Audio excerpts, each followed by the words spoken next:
black-white achievement gap is what's called the cultural incompatibility theory. What that means is black people have a different culture than white people. That's why we underachieve. It used to be we were stupid. We were a step above apes, and therefore we were.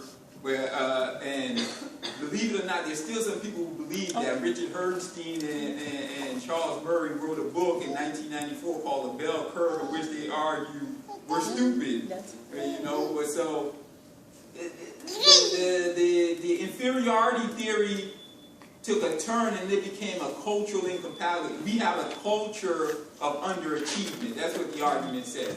We intentionally underachieve because in our black culture, whether we're in the Caribbean, whether we're in Africa, whether we're in America, we don't believe in academic achievement. We rather party, drink, smoke, have a good time. We don't do that. It's called cultural incompatibility. Whereas white people, they'll defer gratification, they'll focus on their education, they'll achieve economic success via education. There's a joke to this. Chris Rock gave a joke once. He said, in his neighborhood, he realized that black people are still backward. In his neighborhood, the white people are dentists, they're doctors, they're lawyers. He said every black person in his neighborhood is either an athlete or an entertainer. Because it's set up in a way, now mind you, I say it's set up, I'm not a conspiracy theorist. It is set up because after the 1970s, it was intentional. The powers that be intentionally, through COINTELPRO and the FBI, they intentionally made it where black folks would focus on athletes and entertainers as a means, because they didn't want us to continue the radicalization that took place in the 1960s and 70s with the Panthers. So they promoted athletes and entertainers for young black males. They intentionally did that. It's not by design. They criminalized it. It became part of the prison industrial complex. They criminalized us and they pushed us into athletics and entertainment. Anyway, that being the case, so I wanted to assess the origins of consciousness. Where did consciousness come from, and what happened to us as a people? What happened to us as black people? Do we still have an African consciousness? So, in then doing this research, I focused on Haiti because Haiti is one of the only places where the Africans were able to maintain, in the provinces and the mountains, their African heritage. Even in Africa, we fail to realize Africa was also colonized. So even in Africa, they did not maintain their quote-unquote African heritage. Anyway, so to develop, and this is where I developed my theory of phenomenological structuralism, and I'm going to be quick and end on this. What is the origins of consciousness? And this book is only a case study of my argument. There are 4 origins of consciousness I argue. One is called subatomic particles. This is technical. We are all subatomic. We exist at the subatomic particle level. So our ancestors were actually right. The Europeans believe when they encountered Christianity, they believe in life after death. Yes, there is life after death in this way. We are all constituted by what's called subatomic particles in physics. It's a theory called panpsychism in philosophy, meaning even this chair has consciousness, believe it or not.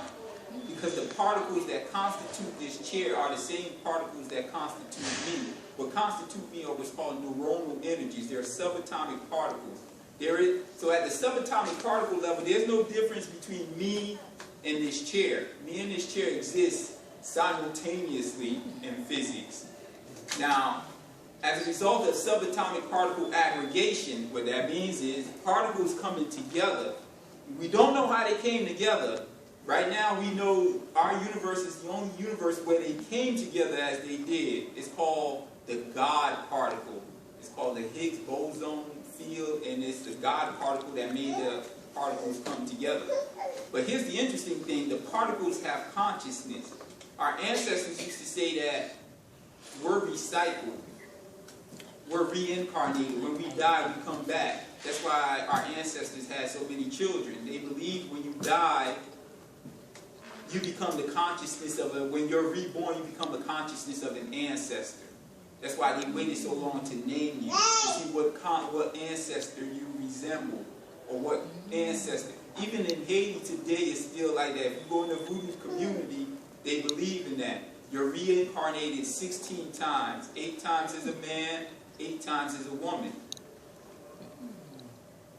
In Western science, we believe in, we call them subatomic particles. Now, there's a couple of theorists that me and them disagree in regards to how long do the particles exist. Some will argue that they're recycled right away after death. Once we die, the particles go, they just recycle right away, but they can come back as trees, whatever. Anyway, so that's the first origins of consciousness. I don't want to get into too technical. It's subatomic particles. So we're constantly being reborn. Now, how are we reborn? Do we collapse into another dimension? I'm not going to get into that. That's a totally different argument.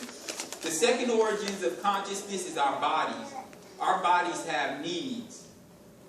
The need to have sex, for food, craving, that can drive us to do certain things. You ever been so hungry you forget about anything else that's going on in your world?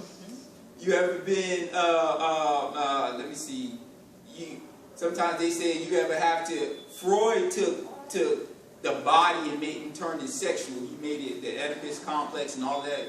Freud was on cocaine. All of that is stupid. Don't read anything by Freud. All of it is stupid. Anyway, so the body is the second origins of consciousness. Our bodies, for example, women, gender, we associate sexuality and gender with our bodies, etc. The third origins of consciousness is what's called structural reproduction and differentiation. What does that mean? Our ancestors organized their lives around what's called the mode of production. How do we feed ourselves? Now the problem is the West is they took the mode of production and turned it into a commodity. The only way you can have an identity is if you have money in the West. They don't care how you get the money. You're somebody because you have money. It's called structural reproduction in regards to the mode of production. The fourth origins of consciousness is what's called the deferment of meaning in ego-centered communicative discourse. Anyway, what that means is, in the black community, there was a time where we termed bad meant good. So we took a word, the word bad, which meant bad, not good in America, in the normal society, quote unquote mainstream society, and we made it into something that was good. Bad meant good. So what that means is we deferred the meaning of a word into something else. That's the fourth origins of consciousness. We can take meaning from other people and turn it into something else. Anyway, digress. So, that being the case, what happens is the dominant means of consciousness are structural reproduction and our bodies. Those are the two origins of consciousness. Those are the two dominant origins of consciousness. That being the case, what I argue is that the Haitians developed what's called a voodoo ethic in the spirit of communism based on their mode of production. And even Haitians don't know what voodoo is, believe it or not. Voodoo is what you saw on TV. It has nothing to do with that. In voodoo, there is two underlying principles. Number one, there is one God, but that God is an energy force that created the world out of itself. And to show us how to live in the world, they created 400 spirits. They're actually concepts and principles. We call them the 400 lois. They're principles and concepts that teach us how to live in the world with each other. So in Voodoo, there's 401 spirits, one being God that produced 400 principles by which we ought to live in the world. These principles become gods or spirits. So for example, Esli Freda is the principle of love. She was created to teach us how to love. Ogu is the spirit of war. He was created to teach us how to fight, when to fight, and how to protect ourselves. So there's 400 principles in Voodoo that teach us how to live. The other thing, again, I mentioned we are reincarnated. Voodoo is like Hinduism. Now, there's two components in Voodoo. There's what's called Guinan and Rada. Rada is part of Guinan and Pedro. Anyway, I'm not going to go. I'm not going to go all the way down into it because Patois is what's called the black magic of Voodoo. It is a form of Voodoo was established as a form of system and social integration. It's how we organize the world. America believes that it organized the world based on reason. That's not true. Everything you do, and this is my position, is I adopt the Weberian position, is a result of the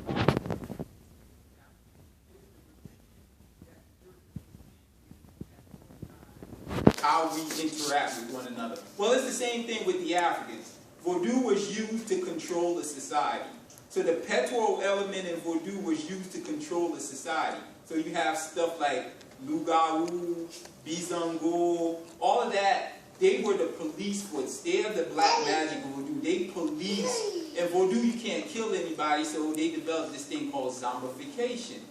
They turn you into a zombie. What does that mean? If you did something wrong to someone, there's no police to arrest you. No, you go to a bar and you deal with it that way. But they're not allowed to kill you, so they turn you into a zombie, meaning they take away that element of your consciousnness that makes you do bad things. Now, don't get me wrong, there are people who use it for bad. But it's that element of Voodoo was used to control the society. So in the provinces, they didn't have police forces, so that was used to control the society. The Lada tradition is, for example, they say the Haitian Revolution begins with a voodoo ceremony. Because in Voodoo, you're not supposed to work for other people. People cannot have control over your consciousness. You're supposed to be free. Because you're supposed to be, in Creole, for libre. You're supposed to be free to do what you want. God made you free to experience the beauty of the world. So if you work for someone, you can't be free to say what you want, do what you want. So in Voodoo, the Haitian Revolution begins with a Patois ceremony because slavery was viewed as